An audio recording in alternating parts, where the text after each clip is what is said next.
Shalom Bapak Ibu sekalian. Shalom.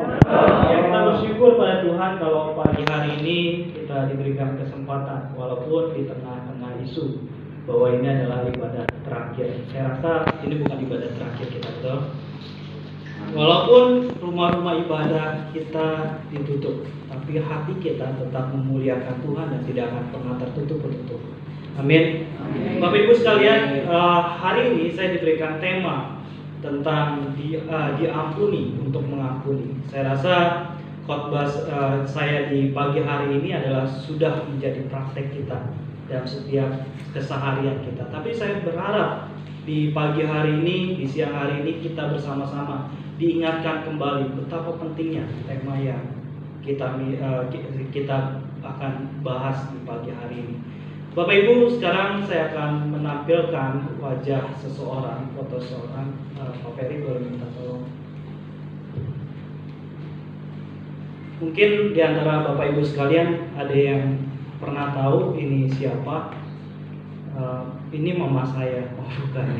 Ini adalah seseorang yang bernama Elizabeth Elliot. Elizabeth Elliot ini adalah nama yang sangat terkenal sekali di sepanjang perjalanan penginjilan di dalam dunia ini. Karena dia ini adalah seorang wanita yang saya rasa sangat tegar ya. Kenapa? Karena dia memiliki hati yang menang terhadap pengampunan. Kenapa saya katakan seperti ini? Karena suaminya, Jim Elliot, ini adalah salah satu seorang misionaris. Ketika mereka menikah dan mereka mempunyai anak dan baru memiliki bayi beberapa bulan, keluarga ini memutuskan untuk pindah dari Amerika ke satu daerah Ekuador namanya. Nah, ketika mereka memutuskan untuk pindah bersama teman-teman misionaris yang lain, kalau tidak salah itu ada sekitar 5 orang misionaris yang memutuskan untuk pindah ke Ekuador di salah satu suku. Suku ini adalah satu suku yang terkenal sangat bengis dan sangat kejam, ya. Dan ketika mereka memutuskan untuk pindah ke daerah ini, Jim Elliot dan keempat misionaris lainnya ternyata menjadi korban pembunuhan oleh suku ini dengan cara ditombak dan akhirnya mereka harus mati. Tetapi ketika mereka mati, mungkin terlihat pemberitaan Injil selesai sampai di situ. Tetapi yang dilakukan oleh Elizabeth Elliot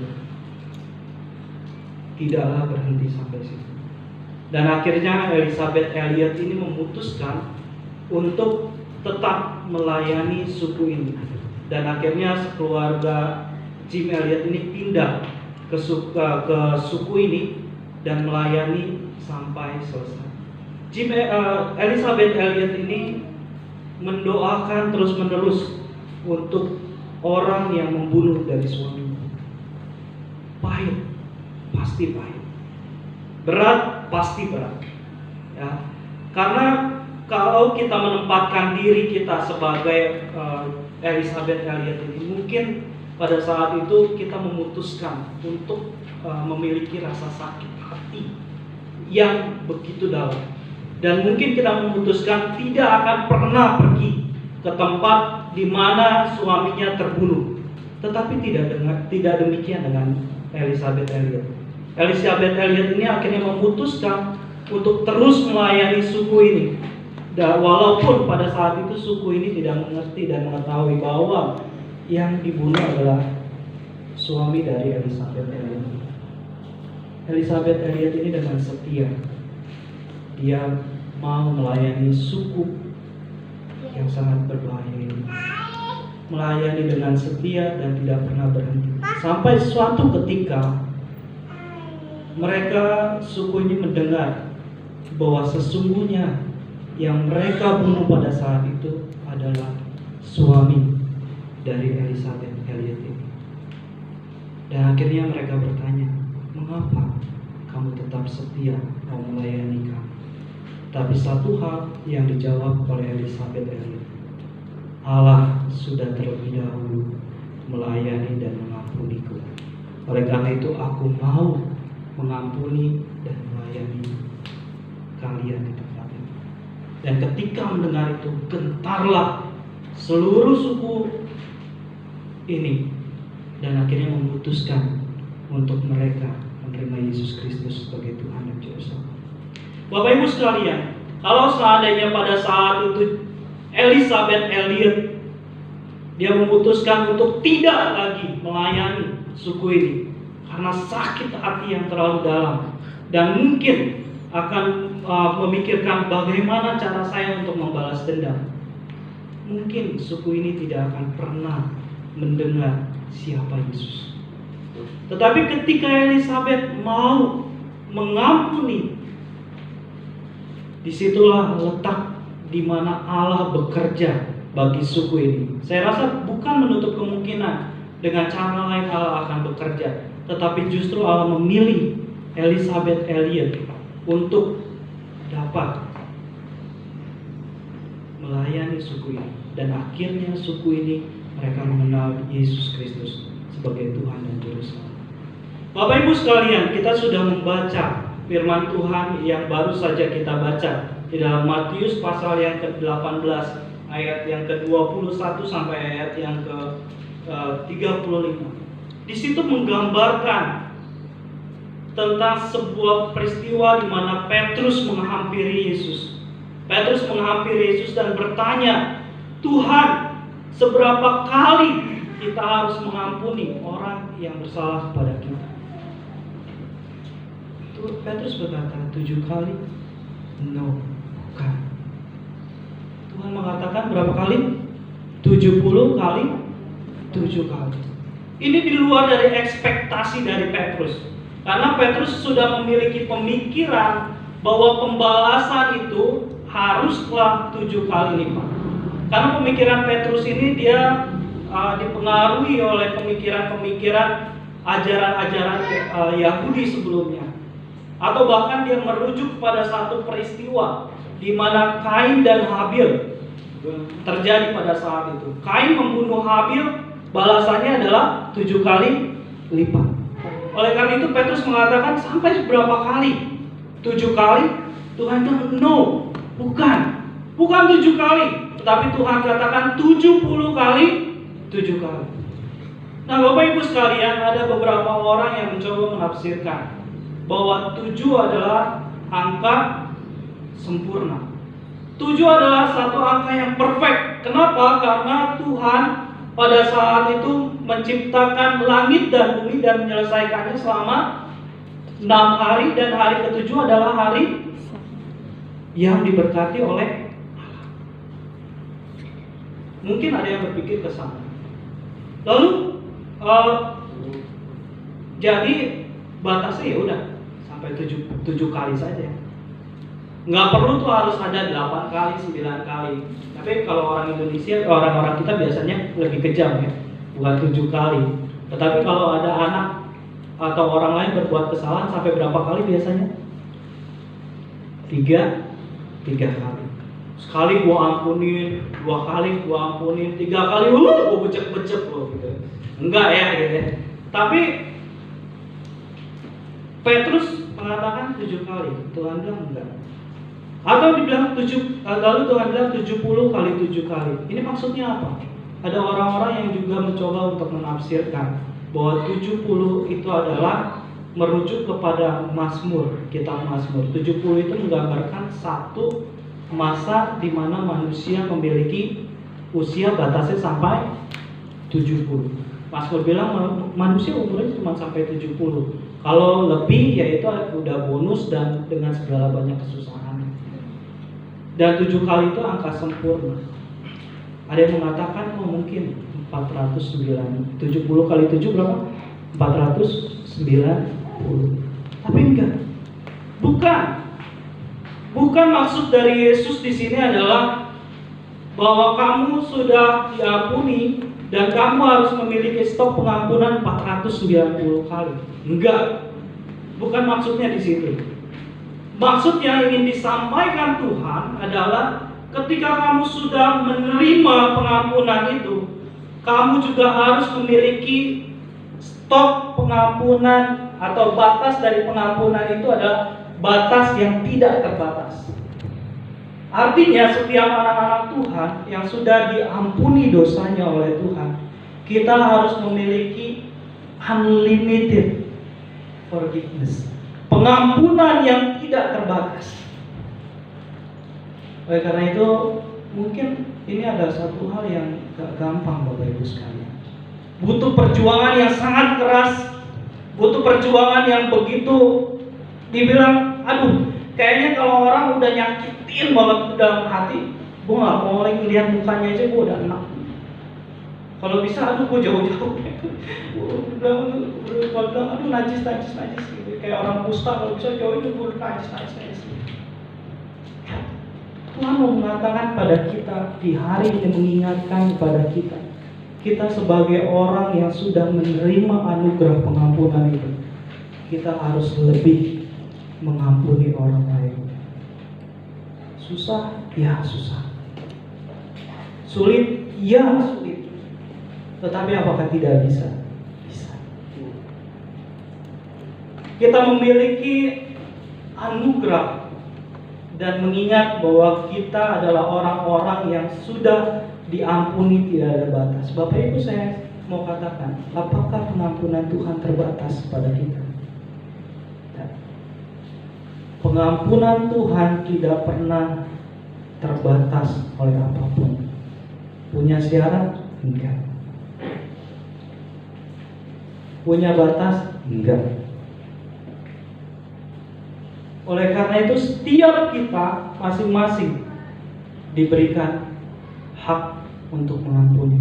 Bapak Ibu sekalian, di balik pengampunan ada satu kuasa yang hebat.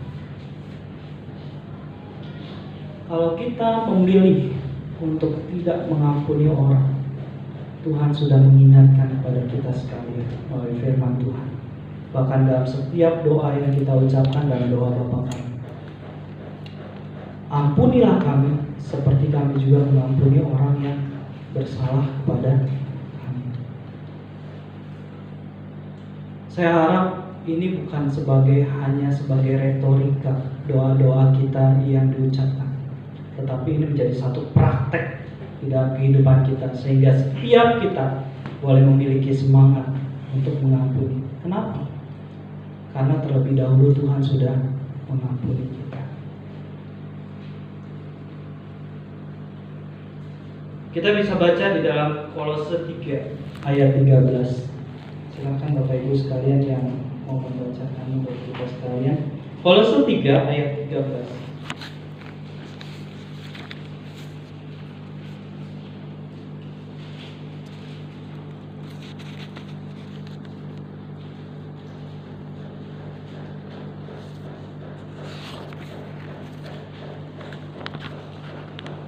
Kolose 3 ayat 13.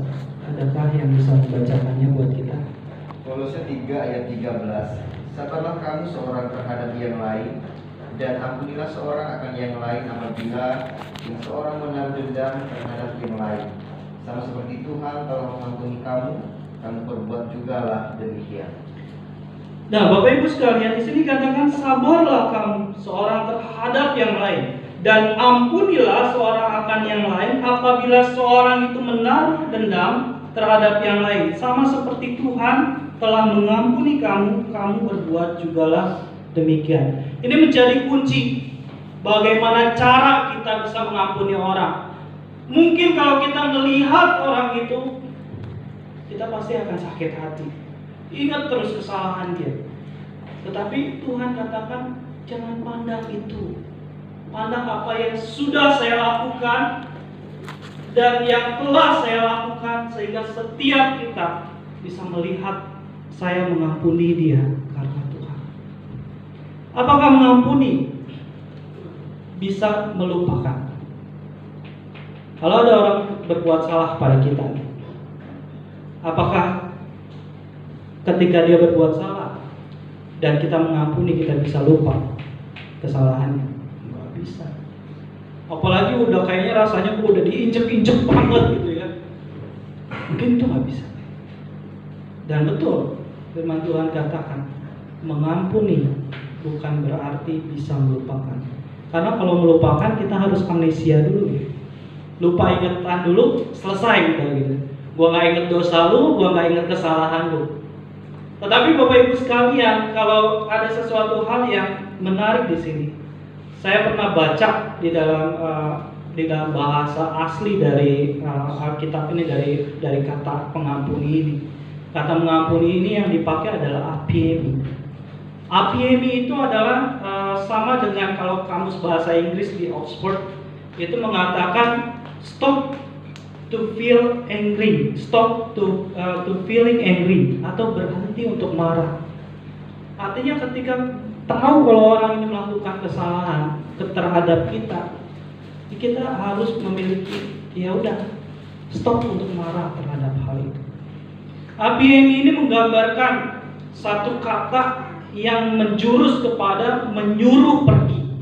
Oleh karena itu kita ingat ketika perjanjian lama itu ada ketika imam berdoa untuk untuk dosa dari orang Yahudi, maka imam itu akan meletakkan tangannya di atas sapi atau di atas domba, dan domba itu disuruh pergi, merujuk ke sana. Dan juga apiemi ini juga menjelaskan bagaimana kita mau melepaskan. Artinya melepaskan itu tidak lagi mengikat dosa itu atau mengikat kesalahan orang itu dalam hati kita, sehingga terus-terusan kita akan mengingat kesalahan orang itu dan kita simpan terus sampai mati. Dan yang berbahaya siapa? Yang berbahaya orang yang kita ingat dosanya, kesalahannya kepada kita? Enggak. Yang berbahaya itu adalah kita yang gak mau mengampuni. Oleh karena itu ide pengampunan itu adalah menjadi satu ide yang sangat baik. Karena Tuhan menuliskan di dalam Alkitabnya itu 143 kali tentang pengampunan. Artinya Tuhan itu Tuhan mau concern, Tuhan peduli terhadap pengampunan ini. Tujuannya apa? Tujuannya untuk orang yang diampuni? Enggak juga. Tujuannya adalah untuk kita sekalian, untuk kebaikan kita. Karena Bapak Ibu terus-terusan menyimpan sampah dalam kehidupan kita, maka itu akan berubah menjadi satu kebusukan. Oleh karena itu banyak di rumah sakit di sana orang didiagnosis bukan karena suatu penyakit, tetapi karena dia stres memikirkan kesalahan orang lain, menyimpan sakit hati dan kebusukan. Ada orang datang ke dokter, oh ini ibu nggak apa-apa sebenarnya, ibu ini cuma stres.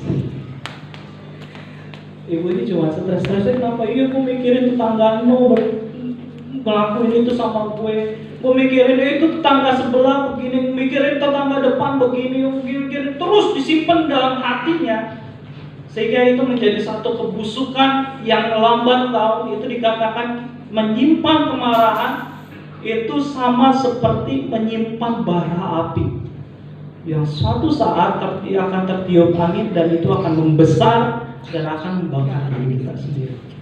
Oleh karena itu, ide pengampunan terhadap orang yang bersalah kepada kita itu adalah satu hal untuk kepentingan kita sendiri. Lalu bagaimana cara kita untuk mengampuni orang yang bersalah kepada kita? Pagi ini saya mencatat ada beberapa cara untuk dapat kita bisa melakukan hal ini. Yang pertama adalah silakan Bapak Ibu baca dalam Lukas pasal 6 ayat 27 sampai 28. Lukas pasal 6 ayat 27 dan 28.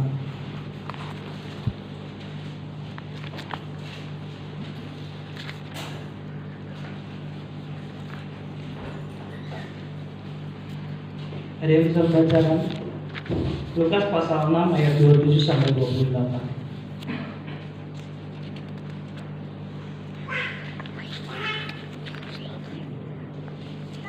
Ada? Kalau tidak ada, saya akan bacakan. Lukas pasal 6 ayat 27 sampai 28.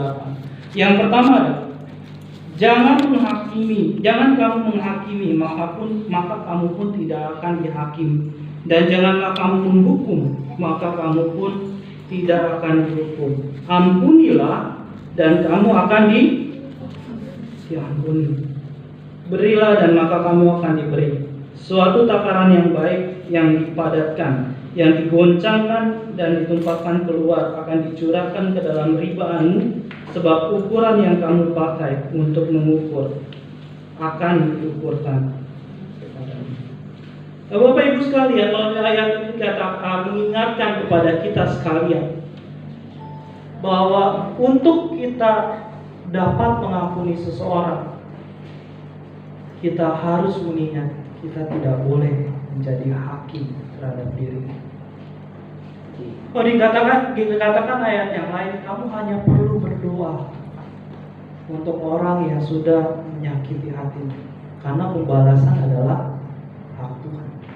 Tapi itu artinya bukan kita berdoa, gua serahin sama Tuhan, gua berdoa sama Tuhan, semoga itu orang yang nyakitin hati gua dibalas 40 kali lipat dari kesalahan yang udah dia buat ke gua. Bukan itu maksudnya. Bahkan ayat yang lain katakan, berdoalah bagi mereka yang sudah mengampuni. Berdoalah bagi mereka yang bersalah padamu. Artinya adalah bukan kita berdoa meminta kepada Tuhan mendatangkan celaka terhadap dirinya. Enggak. Kita berdoa meminta agar Tuhan menyadarkan hati dia bahwa apa yang dilakukan itu adalah sebuah kesalahan. Yang kedua adalah di dalam Matius pasal 6 ayat 12. Yang pertama adalah berdoa bagi orang yang telah berbuat salah kepada kita. Yang kedua adalah Matius 6 pasal ayat yang ke-12. Matius 6 ayat yang ke-12. Saya bacakan bagi kita semua. Dan ampunilah kami akan kesalahan kami, seperti kami juga mengampuni orang yang bersalah kepada kami. Bapak Ibu, yang kedua adalah kita harus berpikir ke depan. Kalau ada gambaran, sebuah gambaran, roda itu selalu berputar. Kadang di atas, kadang di bawah.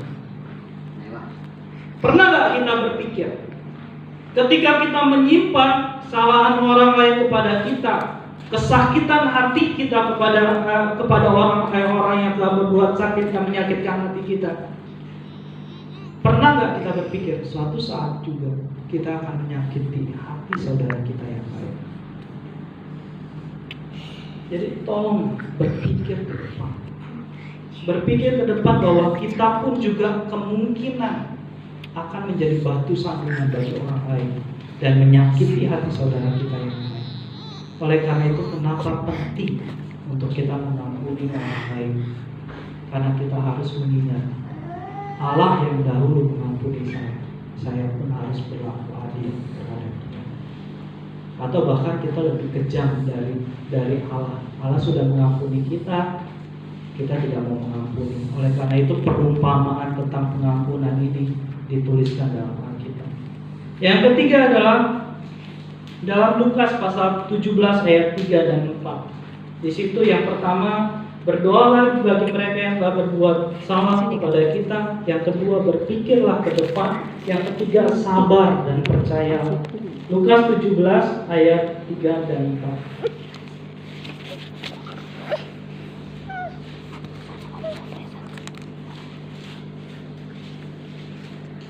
Lukas 17 ayat 3 dan 4. Ada yang bisa membaca?